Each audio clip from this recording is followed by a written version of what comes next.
This is a little bit different, although I am going to still start with my standard charts because we'll do those we do post those to YouTube every month. So I will start with my standard 4 or 5 charts of just context of the market to see where we are.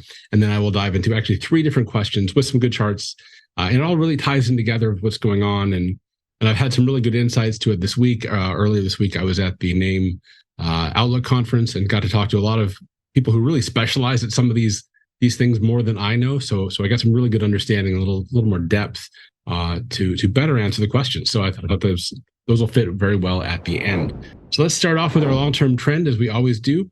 So last month we were right about there. It looked like we were stretched and coming back, and it's really just continued down, which is I thought was a little bit unexpected. I know the Wills was a little more of the I think we had more to go, and current seasonality, meaning the past 10 years, was suggesting that should have been more close to the bottom, but we did actually sell off further into the end of October. But then as November started here, things started to turn up and got pretty positive. But the trend is still negative. So I'm a little bit cautious about being super aggressive at the moment. But we are somewhat invested, but now kind of curious how long it's gonna keep up. The midterm trend went positive right around the first, right there. Huge, force of money coming into the market that really pushed the market off the bottoms. But it looks more at this point. It looks more like a short covering rally than really just a turn in trend, right? So we've moved prices moved back up to trend lines where it could then turn around and go down. So I'm not as positive as I'd like to be at the moment, even though seasonality does suggest that we should go up until certainly through Thanksgiving, if not through early December. And then December is going to be interesting how it plays out. And I've got some charts at the end to show you there. Sectors, positive to negative. This isn't as positive as I would like to see. If the market were really in a strong uptrend, we'd have all 11 sectors on the left side. Right now, we just have communications, financials, technology, of course, and it's got the strongest trend. Makes sense. That's what jumped the hardest off the bottom. Consumer staples and discretionary, as well as real estate, which is a little bit interesting. And then over on the negative side, energy is largely the weak one there. And then interestingly, utilities actually led the strength coming out of mid-October. They were really the first ones to go positive with consumer staples, but they are starting to weaken, which is interesting. They also have the longest run. You can see 20 days they've been positive on the MACDs.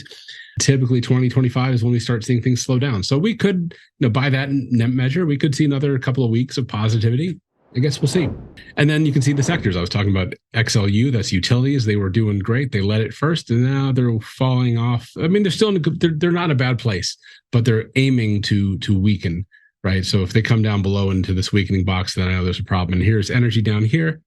How I said, it's just a little bit helpless next to the rest of the market. And then consumer discretionary and I believe that is communications are just now joining the party, where everything else pretty broadly has been strong. So I still would rather see them all move up together at the same time rather than being so segmented. We've got the defensives really played first, and a lot of middle stuff is in the middle, and then energy's trailing in the back. And actually, communications should be a leader on the jump, and then healthcare should actually be one of the later ones. So that makes sense. So the mix really doesn't fully give me confidence that where we are is in a good place. But I'm enjoying the run, and we've been invested more than we have for quite some time. So we did a good job of missing a lot of the drop there in August, September, October, and then have caught a lot of here in November. And then finally, seasonality chart. See, I thought the market was going to be done around here. Of course, it was expected to go sideways, but it did actually drop out there. So this lineup here is the current 2023 movement of the S&P, and this is the seasonality mountain at the bottom and where we are today.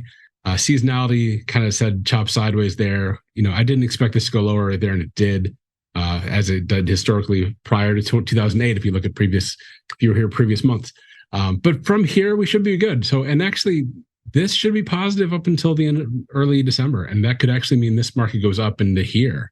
That could be another really good run. We could have a second half that's strong if participation of across sectors does back it up. So I'm kind of optimistic on that from a short-term perspective, certainly for the rest of the month, but that's not a lot of time. And then December, we'll have to see. And then coming into an election year, and this is fun, and this goes into one of the questions that I had. With 2024 being an election year, is there a rule of thumb for investing around these events? And that's something that I certainly think about. You know me, I love seasonality, I love cycles, I love understanding where we are. I think there's a natural movement to things that you can move with in both directions, both positive and negative. Next year will be an election year, and the odds of the S&P being up are almost 74%. So next year actually should be another good year. It's when we get after that, it'll get interesting, where the post-election, that's the problem year, right? Be 2024, 2025. Now, interestingly, there's also a seasonality trick that says years that end in 5 tend to be good. So that may buck the trend. I don't know. But right now, that's not a high probability of a win rate. It's half and half. It's not bad. It's the midterms that you got to worry about. 50% winning, and then typical return, if it is positive, is only about 1%. So it's not going to be a great year. 2018 was a great example of that. It was down, I believe, about 5% on the year. 2022 was also not the greatest year. That was last year. We had a messy year the whole time. So, and then currently, this is the sweet spot of the election cycle, right? 2023, the average return is 11. The S&P is probably right around there. But the interesting thing is small cap is negative. It's still negative year to date, as well as the equal weight. I think it's just breaking even. So I don't know if those are going to come up and be strong through the end of the year. That would be nice to see, because then we could see a really strong rally. But we're already hitting the average. So I don't know if a lot's going to happen between here and December. But, to answer the question, is the rule of thumb, next election years tend to be pretty good. It's the post-election year and the midterms is where you want to start being defensive. So we're not quite there yet. So that's my answer to answer number one. So what is our overarching theme when developing new client portfolios, and how is that implemented? So my overarching theme is always risk management. It's always, how do we not take the big risks when the market falls apart, when we have the 2008s, the 2018, 2020, 2022, where we seem to get these like every 2 years now, these big my goal and I guess our belief really at Shatterridge, and I think Will and Christine both shared this too, is you make more money by not losing money in bad times. So if the market's down 50% and we're only down 5, we can be back to break even in months, where the market in 2008, for example, took 5 to 6 years, depending what index you're in. It took a really long time to get back to even. And that's the trade-off. So if you're in that position, you don't have to actually return as much to get a much better return over the long term when you have big cycles in there, or big swings and big drawdowns. If we avoid the drawdowns, we tend to be in a great place to continually keep up good numbers. And especially for people in retirement, that's essential. They can't afford to have that kind of risk in their portfolios. So that's something we're always very, very aware of. And then secondly, how is that implemented? Well, we really do it as a model level, right? So every strategy that I talk about, every concept is in a model. So every account is attached to a model specifically. So when we trade that, every person gets pushed out to them individually, depending on their weightings and whatnot. But everybody gets that same trade at the exact same time. And it makes it easier for us to deal with problems very, very quickly. If this fund or stock or ETF is just failing, we can dump it real quick, and everybody gets that same trade very quickly.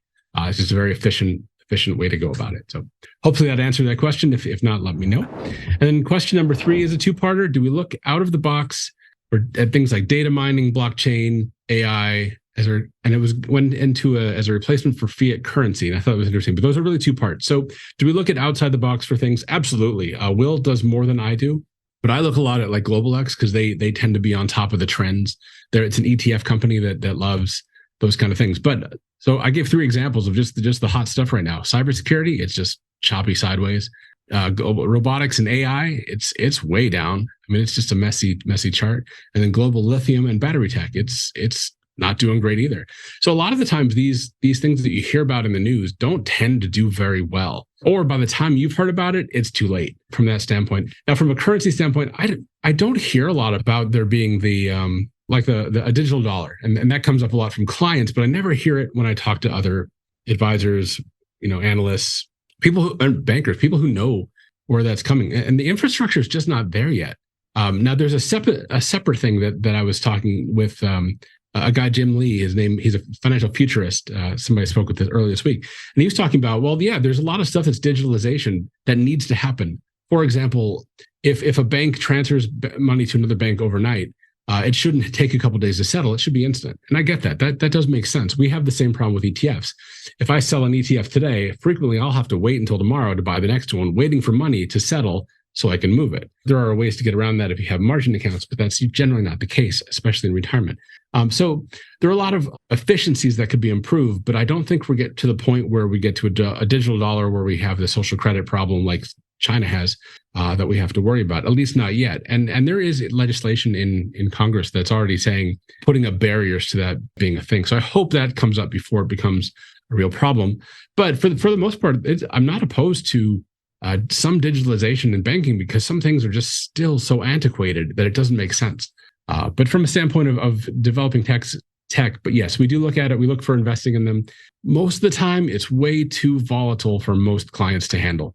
Certainly the person who asked this question could not handle the volatility of any of these things. They couldn't. It's crazy. And we'd be talking a lot about it. And I like to be very systematic, deliberate, and very risk managed when I do things. And these all fall way outside of my risk management parameters if I'm trying to put something together. So I want to be consistent and get there over time. And that's usually how it works. So yeah, the easiest, it's way easier to watch a drawdown from the sidelines. I love that quote, and I wanted to end with that.